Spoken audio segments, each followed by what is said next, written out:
This is CB Up for Discussion, a podcast series from Community Business where we tackle DE&I and wellbeing hot topics with special guests from across Asia. With a white background, two women are sitting at a table in the center of the screen. The table is circular with a blue and white check tablecloth spread on it. On the table, there is a small succulent plant situated in the middle with two community business logos mugs on each side. There is also a notepad and a pen on the left side of the table behind the mug. The two women are sitting on orange chairs at the table opposite to each other.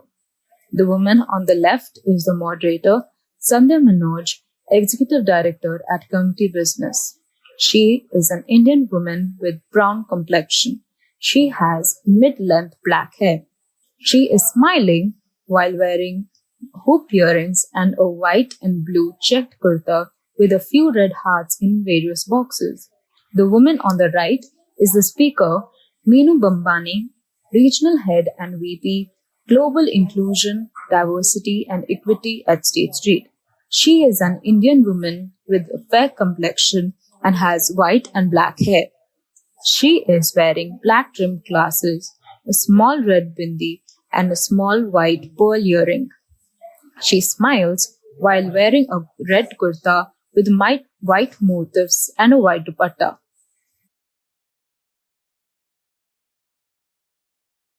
Hello, I'm Sandhya Manoj at Community Business, and I'll be your podcast host for this episode.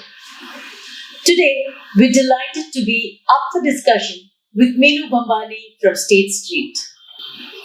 Meenu Bhambhani is the Regional Head and VP, Global Inclusion, Diversity and Equity at State Street. She is a seasoned professional in the corporate citizenship and diversity, inclusion and equity space. Meenu has over 2 decades of experience launching, establishing, and executing CSR and diversity strategies in India and APAC. A winner of prestigious awards like the President's National Award, NCP EDP, Shell Helen Keller Award, and alumnus of the International Ford Foundation, Meenu has been recognized nationally and internationally for her contribution and impact created in India in promoting inclusion. Today, we have Meenu joining us to explore the topic of disability and specifically the rapidly advancing AI and accessibility landscape. Meenu brings a unique perspective to this topic as she strongly self-identifies at many intersections of disability: professional, woman, South Asian origin, Indian with a disability.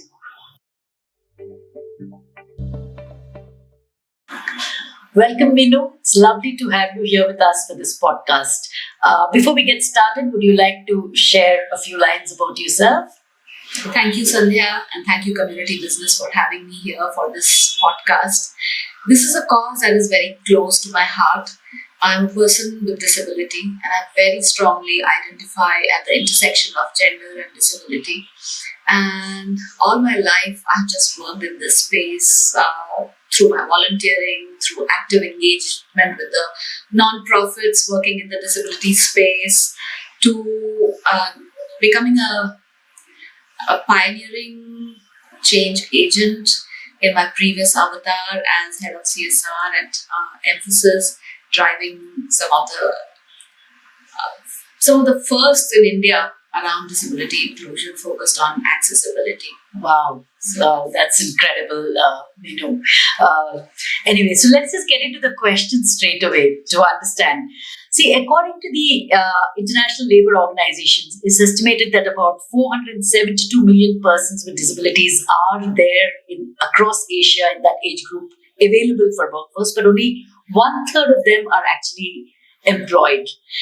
And the main reason for this is because of lack of accessibility. One of the main causes seems to be. So how does lack of accessibility affect the inclusion of people with disability at workplaces? So, it's a chicken and egg story. People with disabilities, you do not provide them access. You're actually creating a barrier to even entering at the workplace. But how do they enter the workplace if they do not have education? So, the barriers start in the lives of people with disabilities much, much earlier. And a lot of these barriers are related to attitudes and lack of accessibility. So neither do you have support in schools, nor do you have support in colleges. You pass out, you continue to remain ignorant about your own needs, what devices you need, what support you need, what kind of support you should ask the organization. Yeah. And when they enter the workplace, they're not ready. And the workplace is not ready. So it's a vicious cycle in which they keep getting caught. The organizations do not know, the candidates do not know, the employees do not know. Okay, that's, I think so. You're saying that this actually starts way before they join the workplace, and it's all through the life cycle of a person with disability, and the unawareness of what's happening around us has a huge impact. I think today there are a lot of accessibility tools that are available in the marketplace. Could you share any experiences around them? Have you used some of these tools? What do you think about having these tools in the marketplace? They are not just available in the marketplace, but they are available with the organizations today. Okay. There are tools which are not necessarily the artificial intelligence tools, but accessibility tools. Absolutely. Where accessibility has been built into it. JAWS software, for example. I mean, that's the most common one people understand. That is also a form of AI, but it is not categorized under AI, but people have been using it for many decades now, which converts text into speech for the blind. Then there are adaptable keyboards. There are fonts where you can increase the font. Yes. Closed captions. These are all accessibility tools that are being used at the workplace, and not just by people with disabilities, but even people without disabilities. Absolutely. I know. Interesting point that you mentioned that these were there for a long time and not, while they fall under the AI category, we've not actually given them the tag in earlier days. So that actually takes me to the next question, Meenu, to say that we've seen a shift in organizations in recent times when they talk about AI and accessibility, right? Tools. It seems to become a bit of a game changer, right? When we're talking about AI, and so especially for persons with disability. What's been your experience around, around this in terms of when we talk about AI, in particular with accessibility? There are so many apprehensions around AI. A lot of people and a lot of organizations, especially, are scared of AI, but a lot of people have started using AI to make sure that their employees are more productive, they are more efficient, they are doing things in a fraction of time. And one of the biggest fears of AI has been that it is going to take away our jobs, especially the repetitive jobs where you were needing 5 people. Today you need only 1 person to do the same job. But let's just take that in a different context from the perspective of people with disabilities. And how AI, and especially generative AI, is a tool that has empowered and enabled them to become independent.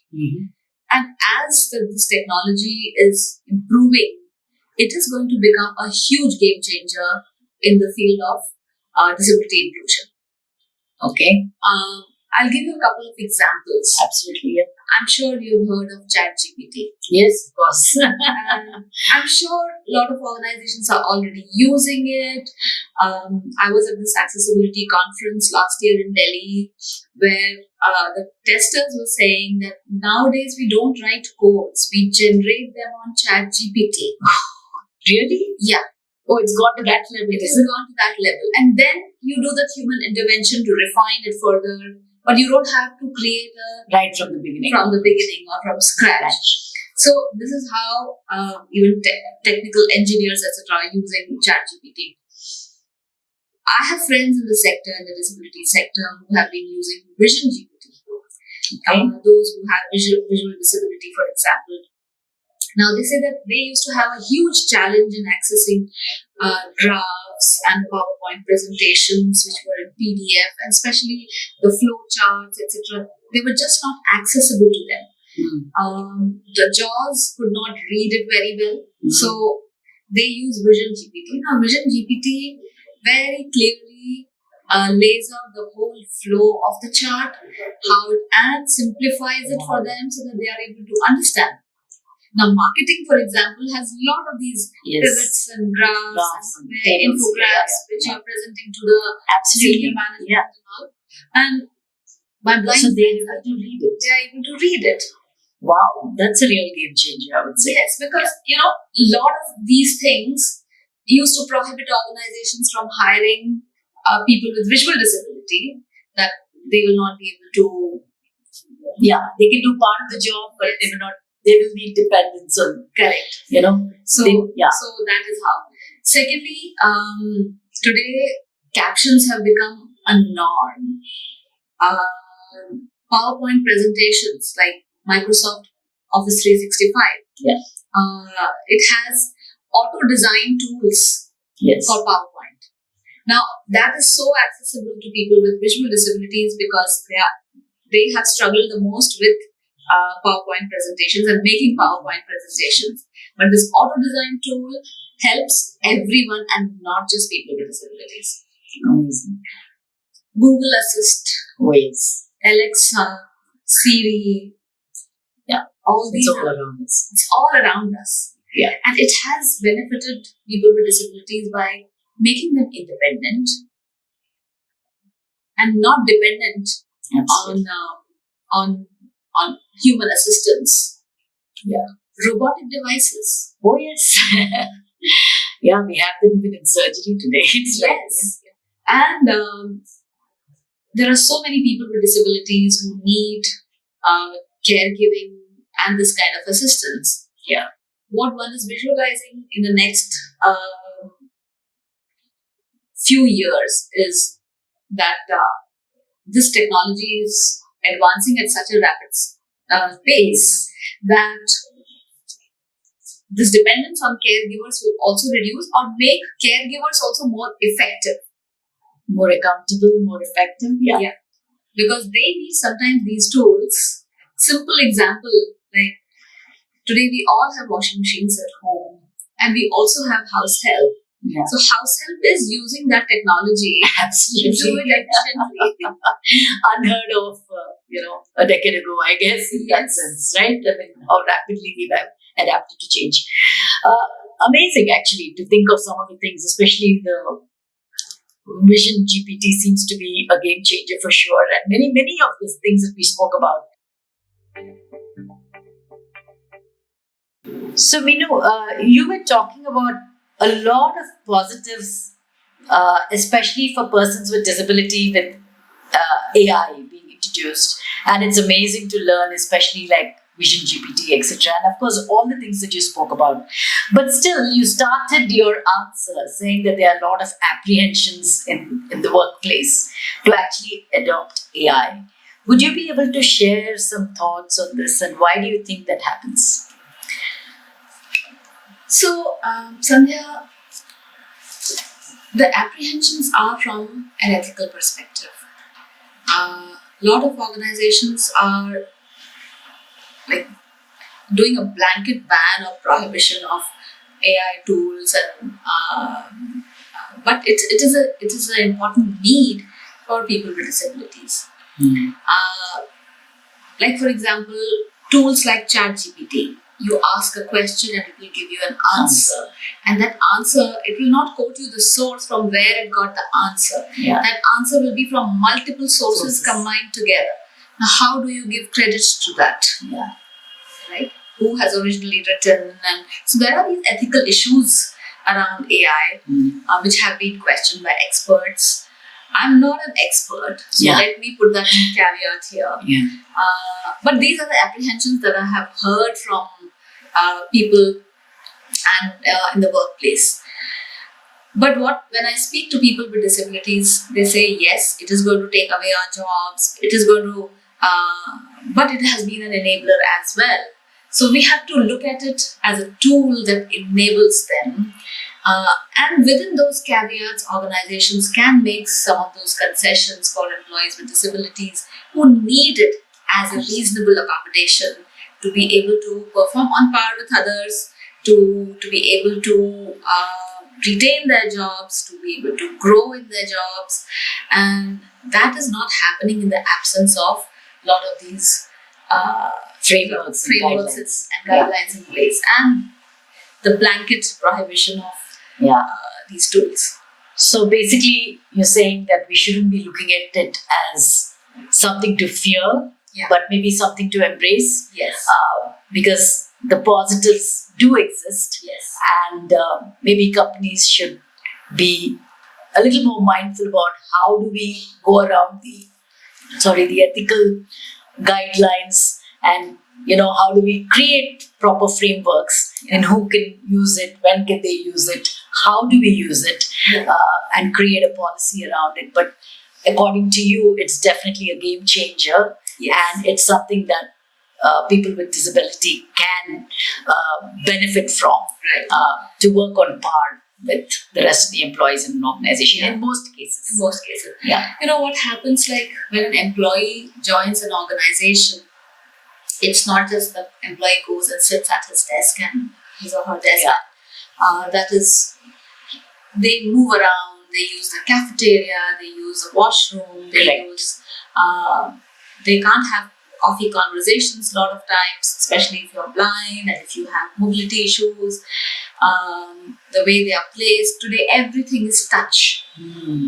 Now, how does a person who doesn't have vision know how much coffee, where is water, which button is water, how? Absolutely. But AI, if they have like tools of their own and connected through their devices, the device can scan and tell them exactly. So a lot of these things have been designed in such a way that they have been exclusive. Yeah. But today, AI is helping those inaccessible tools also to become accessible. Oh, wow. Okay. So is it also a bit of educating people on the benefits a lot more? Yes. That could help people generally embrace this a lot more as an important tool that we could actually adopt in all organizations. Yes. So other than the ethics, do you think there are other challenges that exist around this? I think the other challenges are the basic fundamental challenges that plug the sector itself, the community of people with disabilities. We know the World Bank or the data around disability, that how many billions of people have a disability, and how many have access to education, to resources, AI devices, AI tools or accessible tools come at a cost. Yeah. And not everybody can afford them. Affordability. So first is affordability. Yeah. Secondly, those who are able to afford already have the education, already have the resources, and they are the ones who are able to use it. But those who do not have access to good education, and educational institutions are themselves not aware, are not accommodating, are not providing or using this technology to empower, enable, and support students with disabilities, they are falling through the cracks. Even, some of these things are subscription-based models. So you have to pay every month. It's a recurring cost. So those become prohibitive. Absolutely. And so it's only a certain section of population that can access them and not all. Yeah. So though we may talk about OpenAI and free GPT, but free GPT, for example, will give you access only to this much And not all. all its features. Yeah. Yeah. So to make it more robust, to make it more affordable, yeah, to impact society at large, and for organizations to adopt it. Yeah. Also, I think the cost needs to be looked into. Yeah. Thanks for sharing all of this, Meenu. And before you go, we have one final question that we always ask all our guests. So, what do you think is the biggest way we can make a ripple of change throughout society?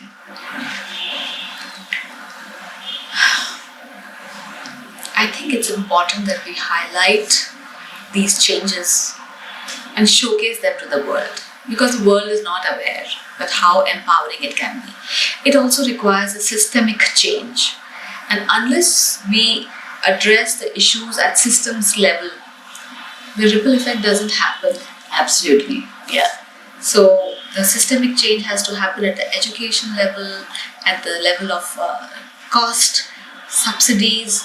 Who is going to have access to these if nobody is subsidizing, nobody is investing in them?